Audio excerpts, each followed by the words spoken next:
Could your dog be the key to unlocking the secrets of living a longer, healthier life? I mean, we all love our dogs, but there's a growing trend in longevity science that says, yes, your dog could help you live longer.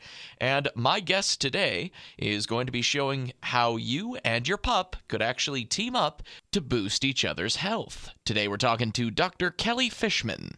DVM, CVA, CCRT. She is a leader in the field of veterinary sports medicine and physical rehabilitation. Thank you very much for joining me on the program today, Doctor. Great. Happy to be here. All right, I guess we'll just outright ask, what is the connection between human longevity and canine longevity?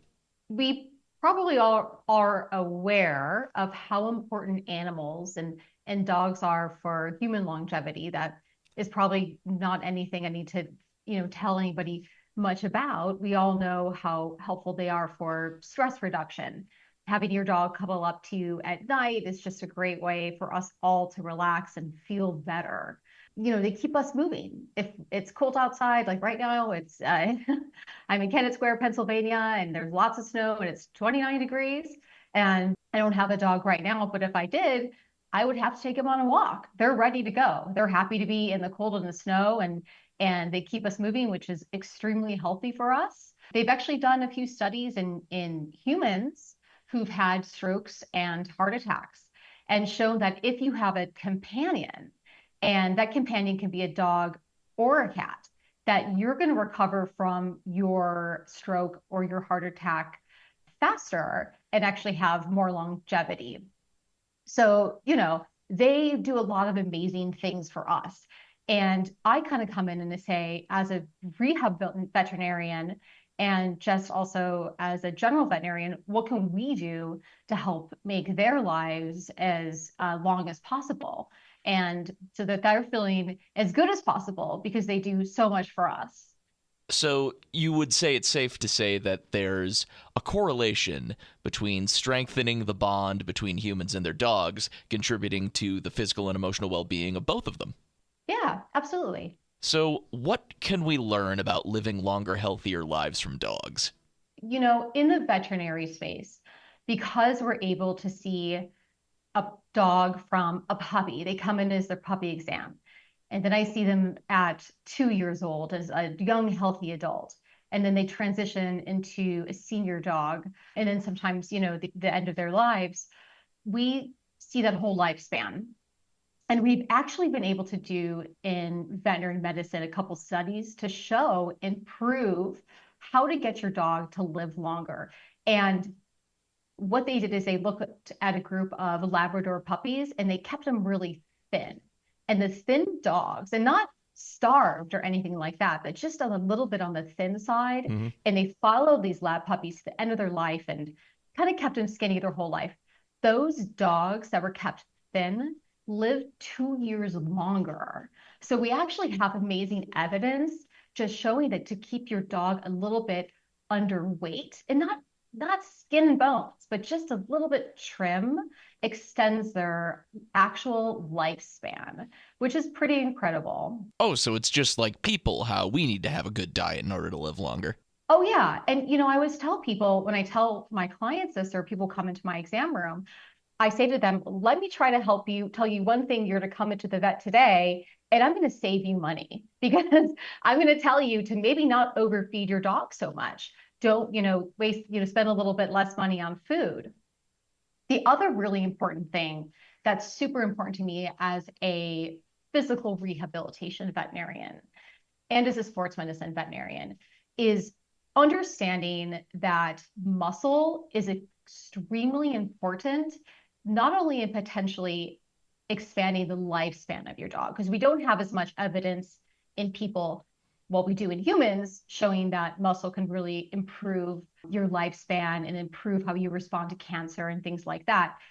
We don't have that evidence in dogs, but what we do know in dogs is that the dogs that are stronger and have more muscle mass, they, as they age, do better. They're more mobile. They're happier.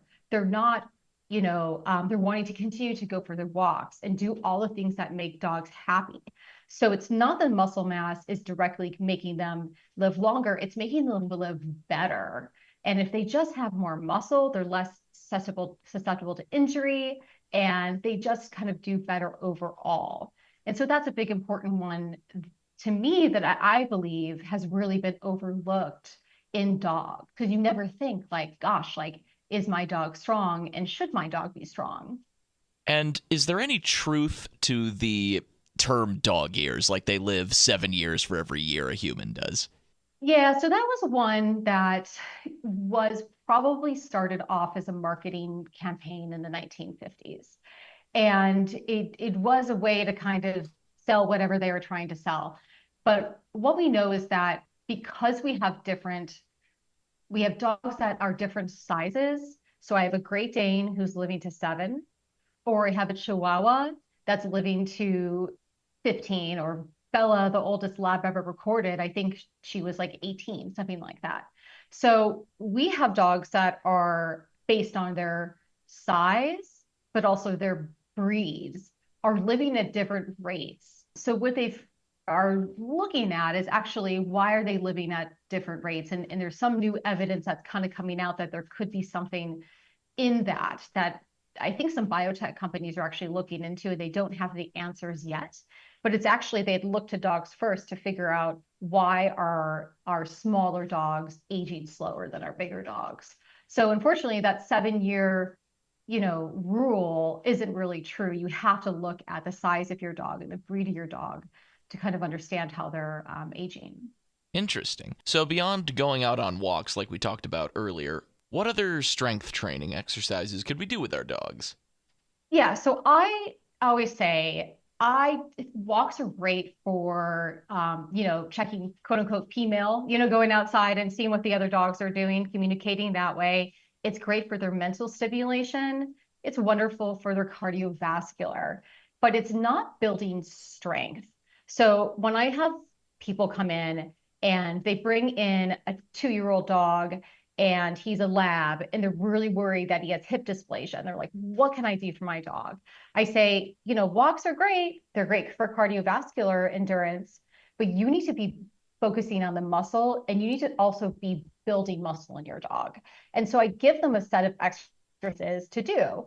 And unfortunately, with dogs, we can't get them to lift weights. Like, that's not realistic, but we can do a couple things like dog squats. We can do dog push-ups.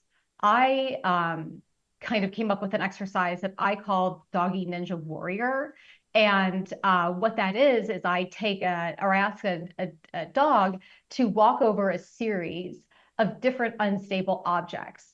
And so I look around the person's home, I say, great, you have a Bozu ball. Let's use that. Great, you have an air mattress. Let's put an air mattress and a Bozu ball in a straight line and ask your dog to walk over it. And they're building body awareness, they're building core strength and back leg and front leg strength. If you have a dog that loves going outside and swimming, you could paddleboard and swim. And those are great core exercises in dogs. And, we always are taught, and when I go to the gym, that, the trainer will say, do core, do core. It's so important. It is even more important in dogs to strengthen their core. And so those are just like fun, kind of strength building exercises that you can do in your dog and anyone can do.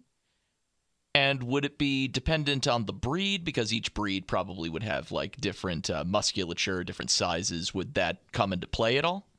No, not at all. So I actually, of my current patients right now, I have a French bulldog that basically came to me because they were worried about it having back injury as it aged, because back injuries are very common in French bulldogs. Also dachshunds. A lot of people who own those dogs know that. So they came to me and they really wanted to do as much exercise as a young dog to try to prevent injury later in life when that dog became a senior. And so that dog does so well with Doggy Ninja Warrior. And then I have my labs that love it. I haven't found one dog that does not like that exercise, to tell you the truth. I will tell you, dogs love doing exercises. It's a way to bond with their people. They're getting cookies, they're getting love treats like praise, and they're being told they're a good boy or a good girl. So, it's such a great thing to do with them. So, what are some common mistakes that pet owners make that might hinder their pet's mobility or their health? So, one of the things that there's two big things that I am kind of on a little mission to spread news about. One is prevention. And what I mean by prevention is, for example, I actually had someone yesterday say to me, I have a 2-year-old Labrador, and my Labrador has hip dysplasia, but my dog has no problems. And, I turned to them and I said, listen, are you on a joint supplement? They said, yeah. And I'm like, okay, everybody's on joint supplements. Everybody knows to put their dogs on that, right? Their dogs that are susceptible to arthritis later in life. And common examples of that would be dogs that are large breed dogs, or dogs with dysplasia, or things like that, right? So, but the dogs too. And she has it on a joint supplement. But I said to her, what about thinking about the muscle? Because the muscle is a very important thing that we need to do to support the joints as well. And I don't want you to wait until your lab is 10 and he's having a hard time getting up and out of, up and out of like the car. He's having a hard time on his walks. He's slowing down. By the time, that's when I see them at 10 years old and they're slow and they can't get around. Like, I want you now to do something to help build that muscle. And we actually have in veterinary medicine a compound, and it's actually from fertilized egg yolks, if you can believe that. And this compound has been proven in people and in dogs to build muscle and prevent muscle loss. So I said to her, I want you to start this as well, because it's so important that not only they're protecting the joints, but you're building as much muscle as possible by the time your dog is 10 years old, which is when the arthritis really starts to hit their bodies. And at the same time, they're losing muscle mass because they're considered a senior. So senior dogs are also losing muscle mass, just like, I don't even say senior humans, because apparently it starts to happen in us around 35, and I'm 46 years old, and I don't want to think of myself as a senior, but I'm losing muscle mass. So I told her, I'm like, you need to be starting on this, fortotropin compound, again, made from a natural, source, which is fertilized egg yolks. And that is something that you need to start now. And so that's kind of one of my big things that I really like to tell people.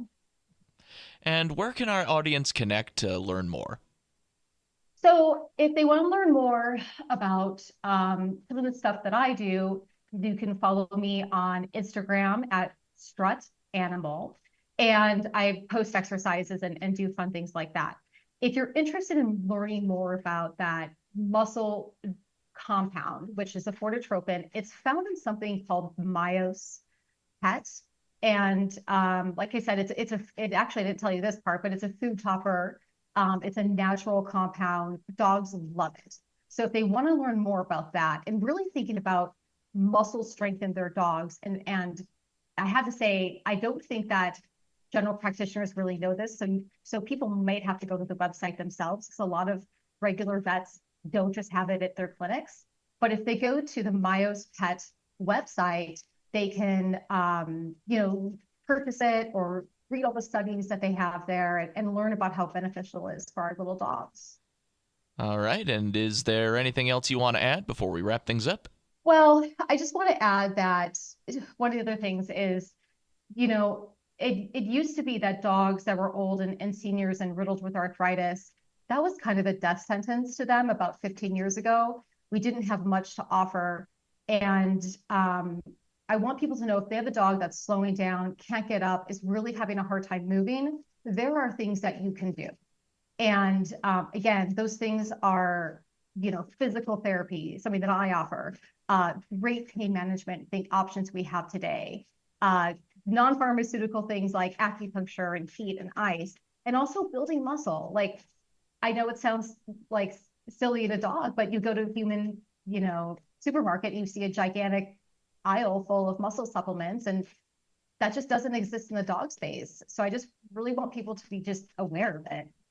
Well, thank you very much for spreading awareness, Dr. Kelly Fishman. Thanks for giving us all those helpful tips and tricks. It's always nice to make sure that your dog lives the best life that it possibly can, because we all love our dogs and we want to make sure that they can live the best lives that they can.